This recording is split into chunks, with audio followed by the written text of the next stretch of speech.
Guys welcome to ఏడికే channel. So ఈరోజు review వచ్చేసి Dhurandhar movie. So movie rating అంటే నేను రేటింగ్ అంటే నంబర్స్ అనేది ఇంకా నేను చెప్పదలుచుకోలేదు. సో జస్ట్ మూవీ బాగుందా బాగాలేదని చెప్తాను అంతే. మూవీ అయితే చాలా బాగుంది, నాకైతే పర్సనల్గా చాలా చాలా నచ్చింది. సో మూవీ గురించి ఫస్ట్ థింగ్ మాట్లాడాలంటే రన్ టైం 3.5 hours వాళ్ళు రన్ టైం తీయడం అనేది ఇట్స్ ఎ గ్రేట్ థింగ్. మనం ఎప్పుడెప్పుడో అది ఏమంటారు కబీర్ సింగ్, లేకపోతే ఇది యానిమల్, ఇలా బాలీవుడ్లో 2-3 వచ్చినాయి ఇలా సినిమాలు ఇలా లాంగ్ లెంత్గా. మళ్ళీ ఆఫ్టర్ చాలా రోజుల తర్వాత ఇలా ఈ ధురంధర్ అనే మూవీతో వచ్చారు 3.5 hours. ఒప్పుకోవాల్సిందే మనం. సినిమా అయితే చాలా బాగా తీశారు. ఆ మూవీకి ఓన్లీ రణ్వీర్ సింగ్ మాత్రమే సెట్ అవుతారు, ఆయన తప్ప ఇంకెవ్వరు సెట్ కాదు, అది 100% చూపించారు. అండ్ బేసిక్గా మూవీ వచ్చేసి ఆల్మోస్ట్ ఒక 85% మనకు పాకిస్తాన్ సెట్ చూపిస్తారు. మూవీ అంతా పాకిస్తాన్లోనే జరుగుతున్నట్టు, అక్కడక్కడ ఇండియాలో గురించి చూపిస్తారు. కానీ ఈ మూవీ అయితే 100% ఏ రేటెడ్ కరెక్ట్గా పెట్టారు. అస్సలు చాలా టూ బ్రూటల్ చూపించారు మూవీ. ఓకే, రన్ టైం అన్ని పక్కన పెట్టేస్తే 3.5 hours మూవీస్ని ఏం చేశారు, వాళ్ళు చాప్టర్ వైజ్గా డివైడ్ చేసుకుంటూ వెళ్ళారు, బాగా తీశారు. అది నాకు నచ్చింది, చాప్టర్ వైజ్గా పెట్టడం. ఏదో ఒక సిరీస్ చూస్తున్నట్లాగా ఇన్వాల్వ్ చేయడానికి ట్రై చేశారు. సో సినిమా ఓపెనింగ్ అనేది ఒక ఇండియన్ ఒక పర్సన్ నుంచి స్టార్ట్ అవుతుంది. చాలాసేపు తర్వాత ఎవరా ఎవరా ఎవరా అనుకుంటుంటే నాకు రియలైజ్ అవ్వడం కూడా టైం పట్టింది. సో అది ఆయన యాక్ట్ చేసింది ఎవరో కాదు, మన మాధవన్ గారు యాక్ట్ చేశారు. ఆయనకి ఇచ్చిన మేకప్ కానీ అసలు నాకు అర్థమే కాలేదు, ఎవరో కొత్త యాక్టర్ లేకపోతే ఎవరో తెలియదు, నాకు గుర్తుపట్టలేకపోయాను మాధవన్ గారు అని. అదే రివ్యూలో మన మాధవన్ గురించి మాట్లాడితే ఇలా ఇలా చూశాను కదా, దోమ వచ్చింది, అందుకు కొంచెం డిస్టర్బ్ అయ్యాను. That's okay. అలా మన మాధవన్ గారిది అలా ఓపెనింగ్ షాట్ జరుగుతుంది. అలా వాళ్ళు ఎలా అంటే ఒక స్ట్రాంగ్ స్టోరీ బిల్డ్ చేసుకోవడానికి ఇంకా రాసేసుకున్నారు స్క్రిప్ట్. మెల్లగా మన రణ్వీర్ సింగ్ అనేది ఇట్లా పాకిస్తాన్లో ఎంటర్ అవ్వడం, ఆయన బేసిక్గా బ్యాక్ ఎండ్లో మన యాజ్ ఎ ట్రైలర్లో చూస్తే తెలుస్తుందిగా, ఆయన ఒక స్పై ఒక పాకిస్తాన్ వాళ్ళ టీం లేకపోతే వాళ్ళ గ్యాంగ్లో ఎలా ఇన్ఫిల్ట్రేట్ అవుతారు, ఎలా వాళ్ళలో కలిసిపోతారు అనేది చాలా step by each and every డీటెయిలింగ్గా చూపించడం అనేది జరిగింది. సో మేబీ అక్కడ కొంతమందికి ల్యాగ్ అనిపించవచ్చు, బట్ స్టిల్ వాళ్ళైతే అంతా చూపించాలనుకున్నారు కాబట్టి చూపించారు. ఒక స్పై లైఫ్ ఎలా ఉంటుంది, ఎలా ఇన్ఫిల్ట్రేట్ అవుతాడని, దొరికితే కూడా ఎంత డేంజర్, ఎంత బ్రూటల్గా చంపుతారు అనేది కూడా చూపించారు అందులో.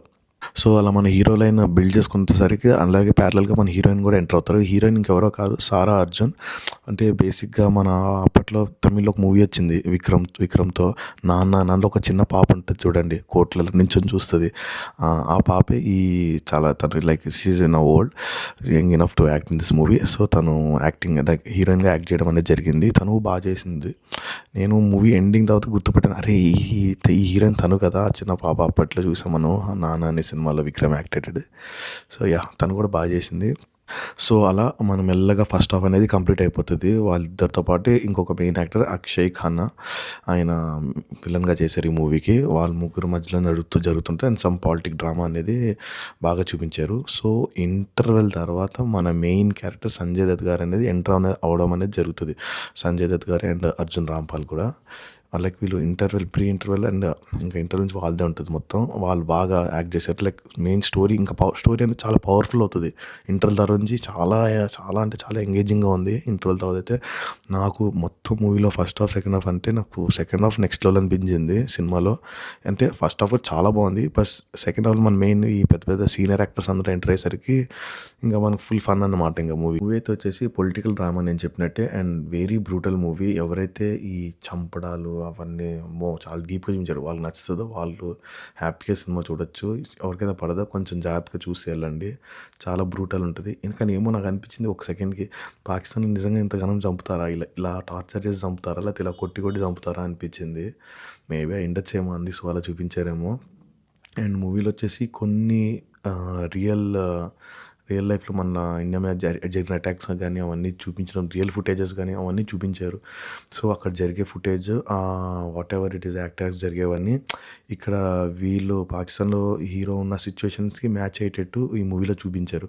ఆ తర్వాత తన వల్ల జరిగిందేమో తను అనుకుని తను ఎలా రియాక్ట్ అవుతాడు, ఏం చేసి ఆపుతాడు లాస్ట్కి అని చెప్పి అలా క్లోజర్ అయితే బాగా ఇచ్చారు మూవీకి.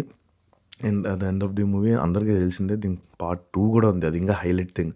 ఫస్ట్ పార్ట్ 3.5 hours అంటే సెకండ్ పార్ట్ ఉంది అన్నారు. సో అందులో పోస్ట్ క్రెడిట్స్ లాగా చూపించారు మనకి మూవీ ఎండింగ్ తర్వాత. సో మూవీ అయిపోయింది కదా, టైటిల్ పడిపించాలో వెళ్ళిపోదాం ఇంకా అన్నంగానే వెళ్ళిపోకండి, మీకు చూపిస్తా క్లిప్ ఎలా వస్తుందో. సో డెఫినెట్గా పోస్ట్ క్రెడిట్స్ కూడా చూడండి. ఇట్స్ లైక్ ఏ ట్రైలర్ అనమాట, Dhurandhar 2. So, at the end నేను చెప్పాలనుకుంటున్నా అంటే సినిమా అయితే టాప్ నాచ్ ఉంది. డెఫినిట్‌గా చూడండి theatre experience movie. A rated movie కాకపోతే అది గుర్తుపెట్టుకోండి పిల్లలతో అయితే ఎళ్ళడానికి ఉండదు డెఫినిట్‌గా.